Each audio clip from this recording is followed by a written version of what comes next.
तो एक बार फिर से यूपी से हैं, ये है पॉडकास्ट कि जिसको आरजे राशि लेकर के आती है आरसी स्टूडियो में।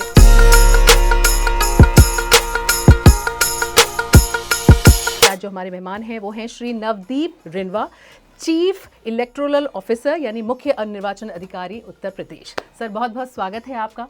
तो सर अभी इतनी भयंकर गर्मी का मौसम है, यूपी वोटिंग के लिहाज से तो नज़रों में आ ही जाता है, गर्मी भी यहाँ की बड़ी गजब की है तो इतनी गर्मी में इतनी बड़ी चुनावी महाकुंभ को संपन्न कराना ये भी एक टास्क होता होगा। तो वोटर्स के लिए आपने क्या क्या अरेंजमेंट्स किए हैं इस बार? हर पोलिंग स्टेशन पे हमने पीने के पानी की व्यवस्था और man and women separate toilets उसको क्लीन रखें पूरे दिन, इसकी व्यवस्था की है। शेड की व्यवस्था की है, वहाँ छायादार एक कनात वगैरह लगाई हो। इसके अलावा हमने एक्स्ट्रा फर्नीचर की व्यवस्था की है कि बहुत ओल्ड एज के जो हमारे वोटर्स या कोई प्रेग्नेंट लेडी ऐसे लोग अगर लाइन में लंबा खड़े हो तो उनके बैठने की व्यवस्था हो। और रैंप्स की व्यवस्था की है, व्हील चेयर्स की व्यवस्था की है अगर फिज़िकली चैलेंज वोटर्स आते हैं। और हर पोलिंग स्टेशन पे हमने वोटर असिस्टेंस बूथ लगाए हैं जहाँ जाके कोई वोटर अपना पता कर सकता है सीरियल नंबर कौन सा है, ताकि यहाँ पोलिंग स्टेशन में कम समय लगे। और कोशिश ये है कि गर्मी के इस मौसम में जितना कम से कम परेशानी हो वोटर्स को, वो हम प्रयास कर रहे हैं। और हमने एक एडवाइजरी भी जारी की है, सभी ज़िला निर्वाचन अधिकारियों को बताया कि आप अपने समाचार पत्रों के माध्यम से इसको बताएं आम वोटर को कि आप सुबह सवेरे 7 बजे हमारा पोलिंग स्टार्ट हो जाएगा, सभी पोलिंग जितने भी सीटें हैं, तो सुबह जाएं जिस समय गर्मी कम होगा, लाइनें छोटी होती हैं, तो उस समय आप वोट डाल के आएँ और फिर आके आप जलपान करें। पहले मतदान करें और फिर जलपान क्या करें। बात है, ये लाइन बहुत अच्छी लगी, पहले मतदान फिर जलपान एंड सर अभी आपने गर्मी की बात की है, बहुत सारे लोग ये जो बहाना देते हैं, ये बहुत सारे बहाने होते हैं। कभी गर्मी के बहाने से बचने के लिए आपने बता दिया भाई इतनी इतनी अरेंजमेंट है, इतनी व्यवस्था कर रहे हैं, उसके बाद भी ना निकले तो मतलब क्या ही बोले ऐसे लोगों को। फिर देश के बारे में वो लोग कुछ ना बोलें कि देश में ऐसा नहीं वैसा नहीं। प्लस एक्सक्यूजेज ये भी आते हैं कि हम तो अपने शहर में है नहीं, हमारा तो भाई उधर आया होगा नाम वाम, हम तो अभी दूसरे शहर में पड़े हुए हैं, अब हमारा वोट क्या, तो ये भी वोट्स कट जाते होंगे आई थिंक।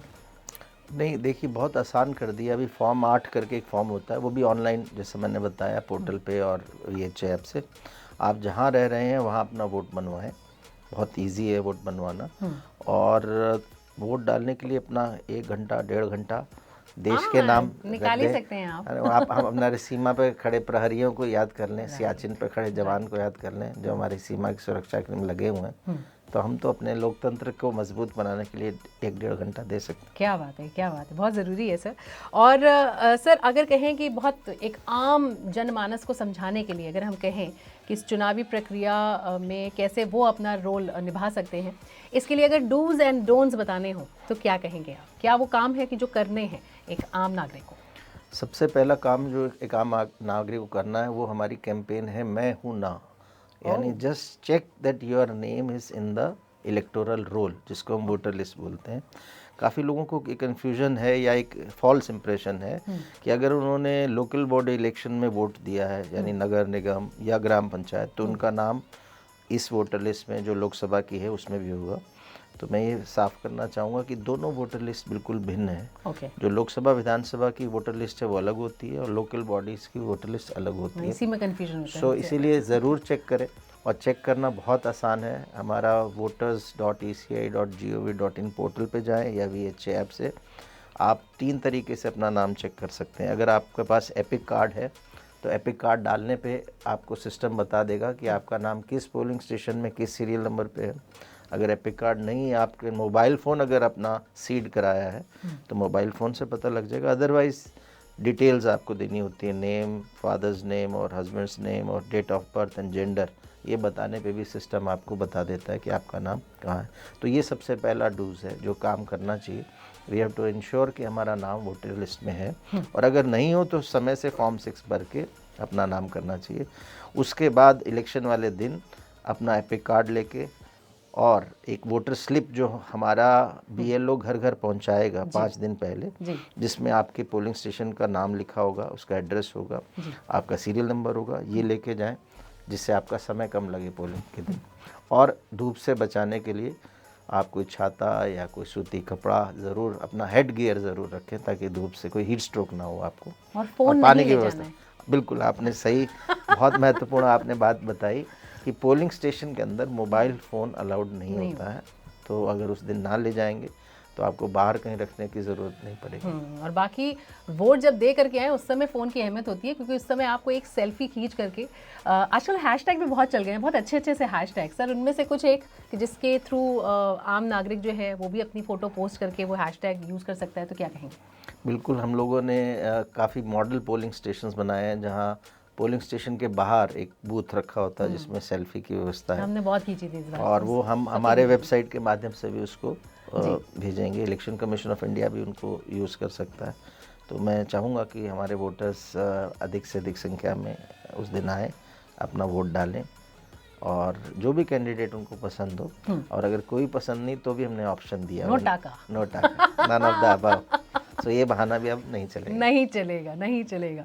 और बहुत अहम इसलिए भी हो जाता है क्योंकि सोशल मीडिया पे देखें तो रील्स में उलझे रहते हैं। सोशल मीडिया पे एक मीनिंगफुल पोस्ट अपने देश के लिए, आई थिंक ये बहुत इंपॉर्टेंट हो जाती है। और अब जब आपके शहर में वोटिंग, मतलब आपके शहर में जब वोटिंग डे हो, तो आई थिंक उस समय तो सोशल मीडिया को पूरे तरीके से भर दीजिए, क्योंकि अगर एक दूसरे को मोटिवेट कर सकते हैं तो उसमें सोशल मीडिया का भी एक बहुत अहम रोल होता है ना सर? बिल्कुल। और उस दिन काफ़ी लोग उसको छुट्टी मानते हैं और बाहर घूमने चले जाते हैं। तो मैं चाहूँगा कि आप अपने जानने वालों को, घर परिवार के लोगों को कहें कि उस दिन आप देश के लिए, अपने लोकतंत्र के लिए, अपने क्षेत्र के लिए रहें, अपने क्षेत्र में, और वोट ज़रूर डालें। क्योंकि सिर्फ अधिकारों की बात करने से कुछ नहीं होगा, अपनी ड्यूटी पे भी आपको फोकस करना होगा। अपना हक मांगने से पहले अपनी कर्तव्य देख लीजिए आपने किस लेवल तक निभाए हैं, उसके बाद बात करिए। अच्छा सर, डूज़ की बात हो गई, डोंट्स की बात हो गई, और अभी ऐप्स की अगर बात करें, कुछ एक ऐप्स की जिनके नाम अगर आप ले लें जिससे ईजी हो जाए, हमारे जितने भी व्यूवर्स हैं देख रहे हैं उनके लिए ईजी हो जाएगा कि उस ऐप पे जा करके वो अपनी सारी क्वेरीज का सलूशन पा सकते हैं। देखिए, मैं 3 ऐप विशेष रूप से बताना चाहूँगा जो बहुत लाभप्रद होंगी। एक तो VHA वोटर हेल्पलाइन ऐप, जिसमें वोटर लिस्ट और पोलिंग स्टेशन के बारे में सारी जानकारियाँ हैं।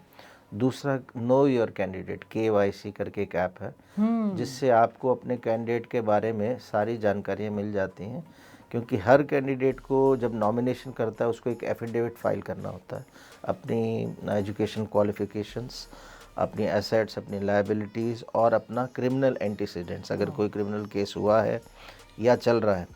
तो उससे आप एटलीस्ट जान सकते हैं कि आपके क्षेत्र में जो कैंडिडेट खड़े हुए हैं कितने पढ़े लिखे हैं, क्या उनका फिनेंशियल स्टेटस है, और क्या उनका क्रिमिनल बैकग्राउंड है।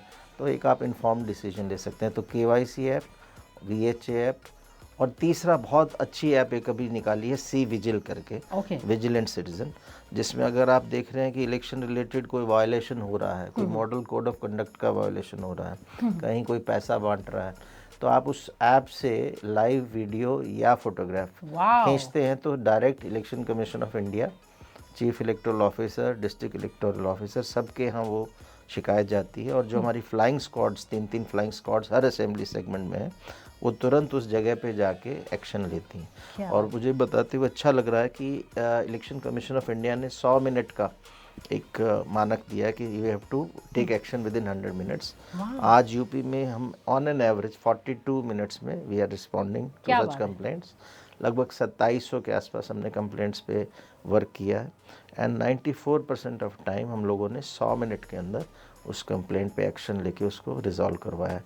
सो जो सी विजिल ऐप है, ये एक आम सिटीजन को बहुत एम्पावर्ड करती है। दैट वो जैसे सामने कोई गलत हो रहा हो तो आप क्या कर सकते हैं, आप तुरंत उस बात को ऑन रिकॉर्ड ला सकते हैं, एंड देन अगर आपने अपनी डिटेल्स दी है उसमें, यू कैन बिकम एनोनिमस और अपना डिटेल दे सकते हैं। अगर डिटेल देते हैं तो वापस में आपको मैसेज आता है कि आपकी कंप्लेंट में what action has been taken. So मैं चाहूँगा कि सी विजिल ऐप को हमारे सिटीजन्स डाउनलोड करें और यूज़ करें।